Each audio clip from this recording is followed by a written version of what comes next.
Kalau untuk penegakan hukum yang benar ya, artinya kita perlu mencari laboratorium kriminal yang netral. Saya sudah, kalau saya lihat, kalau pakai lab Mabes Polri sudah nggak bisa dipercaya. Kenapa, Pak? Karena ya itu udah aslinya pasti seperti itu gitu.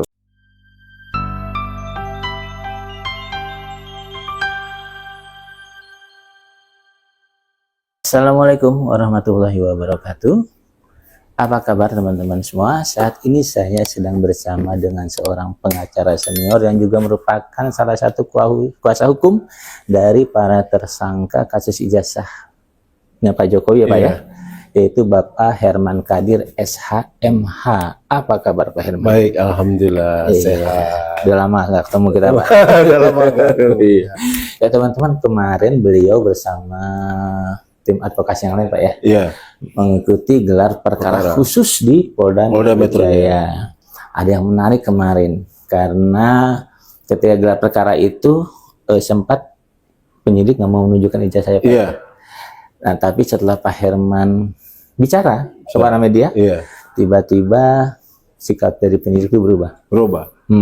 Sorenya langsung dikeluarin. Bener. Sorenya keluar semua, dilihatkan semua. Benar. Tapi perlu saya informasikan juga bahwa sebetulnya siapa sih yang mengajukan permohonan gelar perkara khusus itu? Jadi gelar perkara khusus ini diajukan oleh tim hukum, aktivis, akademisi dan aktivis ini yang dipimpin oleh Kozinuddin ya, dan yang teman kita yang Kristen itu ya, Petrus Salestinus. Oke, terus Pak. Jadi ini diajukan, yang mengajukan itu memang waktu itu Roy Suryo, Respon juga memberi kuasa, terus Kurnia, terus satu lagi Fadilah.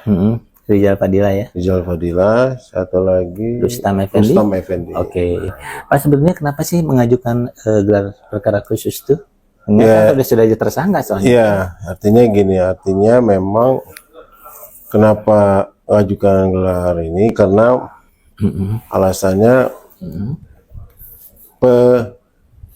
pesertangkaan itu menetapkan tersangka itu, menetapkan tersangka itu analisis hukum kita keliru. Kalau artinya kedua, tanpa melibatkan para terlapor ini. Artinya kalau mau menetapkan tersangka, gelar perkara ya transparan gitu. Artinya tim hukum ini minta ya maunya jangan tertutup gitu, atau menetapkan tersangka main tersangka aja, tapi harusnya secara transparan, harus dianalisa hukumnya bagaimana ini. Makanya karena ada dianggap masih kurang di penetapan tersangka itu masih ada keganjalan dan tidak pas, dan teman-teman merasa ada semacam dipaksakan penetapan tersangka itu, maka kita minta gelar perkara gitu. Pak, kan biasanya kalau orang yang nggak menerima ditersangkakan biasanya kan mengajukan pra peradilan nih. Kenapa nggak mengajukan itu aja? Nah ini yang menjadi perdebatan kemarin ya. Kalau peradilan kita udah melihat sudah puluhan perkara pra peradilan yang diajukan ke pengadilan itu tidak pernah berhasil gitu. Paling 1-2. Itu pun kemarin hanya kasus Budi Gunawan ya, yang di pra peradilan itu berhasil. Yang lainnya rontok semua gitu. Makanya kita minta gelar khusus gitu. Itu artinya gitu. Pak, setelah kemudian ditunjukkan nih ijazahnya, apa yang terjadi itu? Ini benar nggak sih ijazahnya asli? Jadi gini, ini ditunjukkan itu terus karena memang gara-gara saya ngomong. Betul. Saya sangat yakin tuh gara-gara saya ngomong di media bahwa gelar perkara hari ini sia-sia, saya bilang nggak ada gunanya, karena kita diadu antara pemohon dan terlapor dan terlapor dan pelapor diadu gitu ya. Kita yang berargumentasi, yang namanya paparan itu kan harusnya kan penyidik yang memaparkan. Betul. Secara namanya gelar perkara, penyidik lah emang yang punya apa namanya acara kan. Betul. Dia mengginikan begini kasusnya, berceritakan kasusnya begini, pasal yang dilanggarnya begini, unsur deliknya begini. Itu kan harusnya seperti itu. Ini kan tidak. Kok marah? Kita sebagai pelapor, pelapor yang yang berargumentasi, gitu loh. Lah sampai detik terakhir pun apa ini saya bilang? Pemaparan penyidik tidak ada, gitu loh. Jadi itu hanya memaparkan sebentar saja. Pasal dianukan ini, udah. Pak, waktu konferensi pers itu di depan ya, kan ada Pak Khojinudin, terus Pak Petrus, Bapak. Kan yang membuka tuh hanya Bapak gitu ya. Membuka bahwa ini kayaknya kita ini diadu domba. Terus kemudian ini kayak ijazahnya nggak diperlihatkan gitu. Motivasi Bapak mengungkap itu waktu itu apa, Pak? Supaya digelar, supaya dibuka ijazah itu. Memang ijazah itu harus dibuka. Kalau nggak gitu nggak dibuka-buka, Pak. Karena sudah pengacaranya Jokowi, Pak Jokowi itu sudah meminta, dia keberatan itu dibuka di forum rapat itu. Padahal kan namanya gelar perkara itu bukti materialnya harus ada kan? Harus ada itu. Kan akhirnya ketika saya ngomong di media, akhirnya dibuka sorenya kan? Betul. Sorenya dibuka, Pak. Itu diperlihatkannya benar-benar nih kayak gini gitu? Iya, dilihat, ditaruh di meja. Oh, ditaruh di meja, oke. Ya, dilihatin. Gitu. Fisiknya kayak apa, Pak? Ya, sama persis dengan ijazah yang di Dian Sandi itu. Publish itu sama persis. Color. Itu ya, apa kopi? Ya seperti itulah. Fotokopi ya? Ya kayak ijazah seperti biasa. Tapi itu kalau menurut teman-teman ya yang melihat itu, kertasnya tipis. Emang ada emboss, ada ini segala macam. Nah fotonya itu kelihatan baru gitu loh. Baru, batunya beda dengan yang selama ini kelihatan. Ada fotonya itu yang ya itu tadi bukan kalau foto yang 20-an tahun itu beda. Oh iya, pasti udah agak kuning-kuning. Ya, ini itu kelihatan fotonya agak ini. Nah, kalau itu memang yang ditampilkan nanti itu kalau analisa saya apa yang sudah diteliti Prof. Suryo, Timon, dan Dr. Tipa itu benar lah itu. Jadi memang diyakini palsu ya? Palsu. Nah, kalau memang sudah yakin begini, status tersangkanya gimana itu, Pak? Nah ini, jadi kan gini, kalau untuk penegakan hukum yang benar ya, artinya kita perlu mencari laboratorium kriminal yang netral. Saya sudah, kalau saya lihat, kalau pakai lab Krim Mabes Polri sudah nggak bisa dipercaya. Kenapa, Pak? Karena ya itu udah hasilnya pasti seperti itu gitu. Seperti yang waktu itu di konferensi. Iya, di konferensi pers oleh lab Krim Mabes Polri itu yang oleh Kabar Reskrim itu. Kalau saya lebih cenderung kalau mau ya, yang waktu kita cari lembaga yang internasional.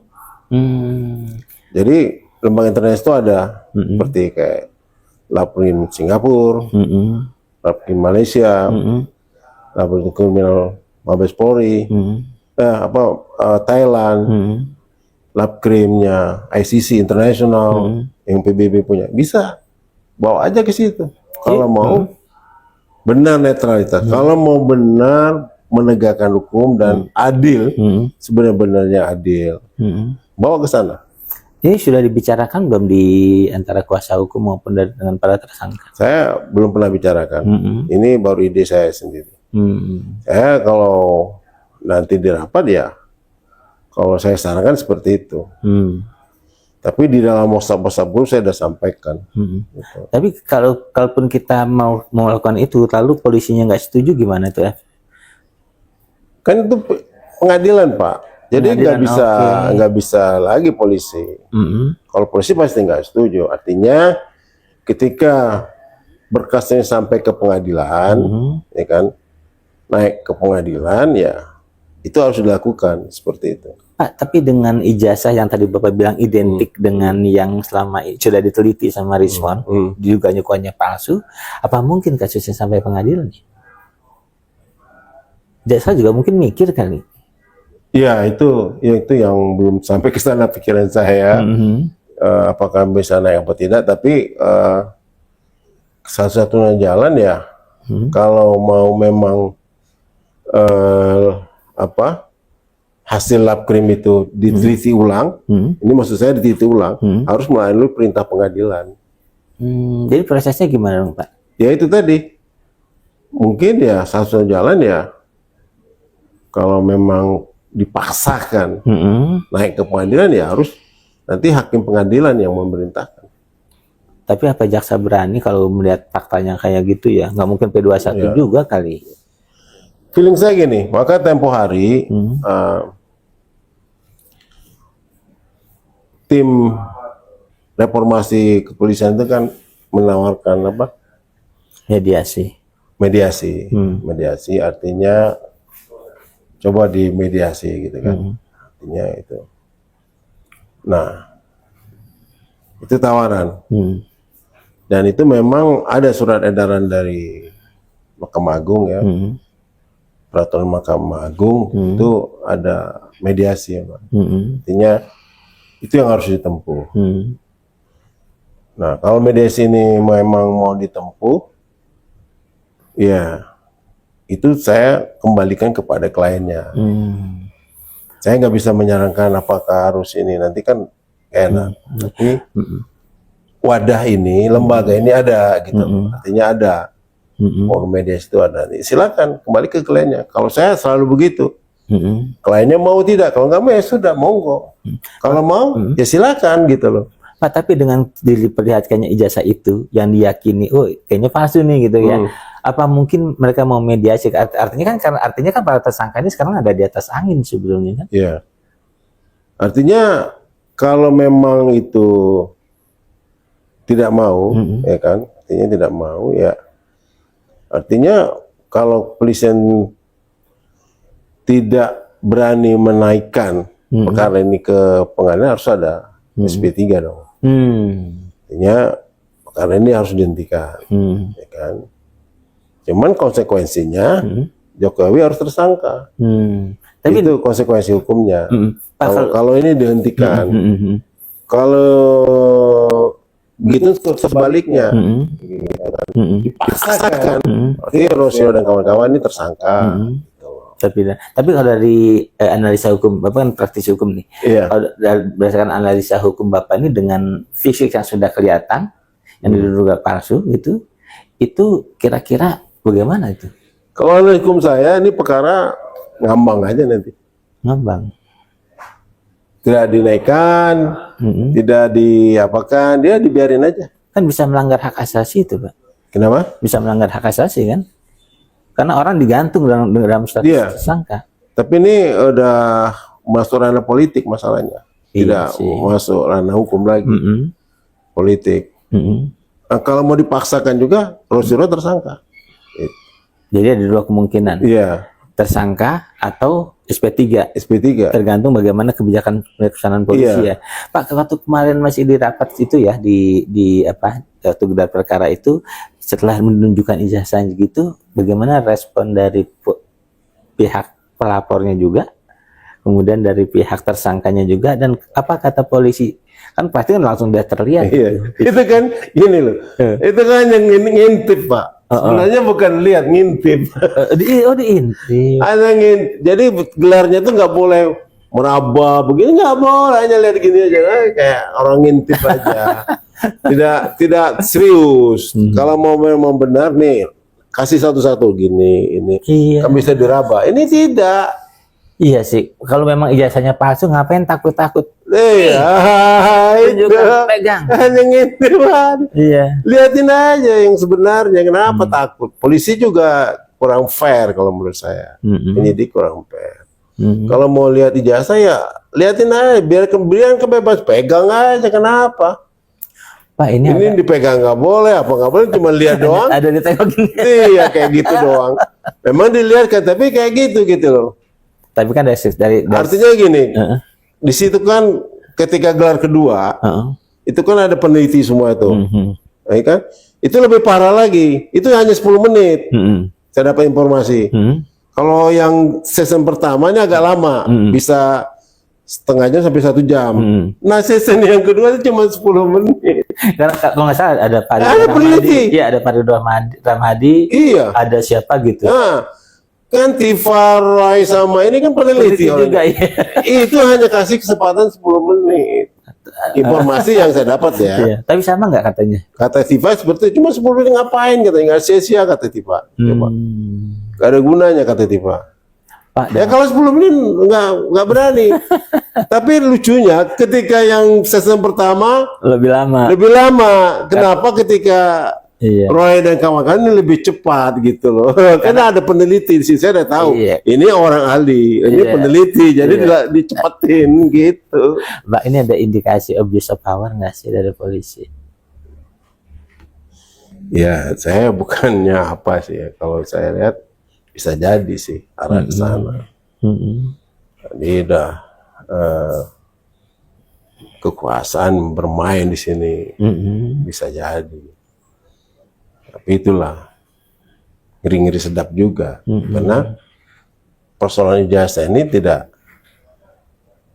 main-main loh. Iya. Seluruh Indonesia udah tahu, betul. Jutaan orang udah tahu gitu loh. Tapi kalau berani mengkriminalkan ini, artinya berarti ya ini gitu loh, justru sangat ini gitu loh. Mengkriminalkan siapa nih? Ya para tersangka ini. Berbahaya, main-main itu. Dan lagi pula efeknya dan itu udah sampai ke internasional. Itu dia, betul. Sudah dilaporkan ke Komnas HAM, dan Komnas HAM udah ini, udah tahu. Komnas HAM internasional ya, udah tahu. Pak, tadi Bapak mengatakan kemungkinan bakal ngambang nih kasus. Ada kemungkinan lain nggak menurut Bapak selain SP3? Ya satu-satunya jalan tadi ya supaya apa namanya ini ya, kalau menurut saya udah mungkin jalan mediasi itu juga terbaik menurut saya. Nah, kalau melakukan mediasi nanti kesepakatannya apa Pak kalau mediasi? Itu tadi ya, Jokowi suruh minta maaf seluruh bangsa Indonesia. Terus dianggap clear. Iya. Maaf. Artinya dia kan bapak bangsa, artinya kalau dia mau dipidanain ya keliru juga kita. Artinya dia mengakui jasanya palsu. Iya, itu aja. Itu udah hukuman buat dia. Kalau menurut saya udah cukup. Oh, pasti nanti akan bereaksi Pak, karena kan banyak orang yang menggunakan ijazah palsu yang dimasuk penjara. Iya.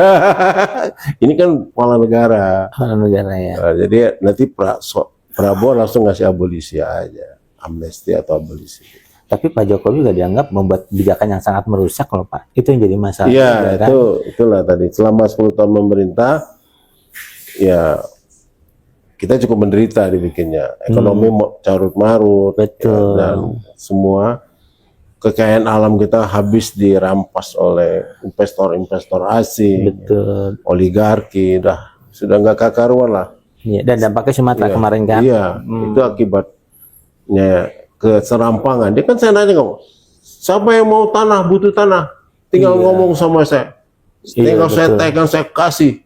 Iya. Itu akibat apa Pak? Itu curangnya dia. Kita ini sudah ada undang-undang. Sudah ada undang-undang pertambangan. Hak daerah itu sekian persen. Ya, izin tambang itu dia yang menentukan, daerah, provinsi. Izin apa-apa semua. Sekarang diambil pusat semua. Itu dia. Semua pusat. Iya. Waduh, serampangan banget dan dijual murah.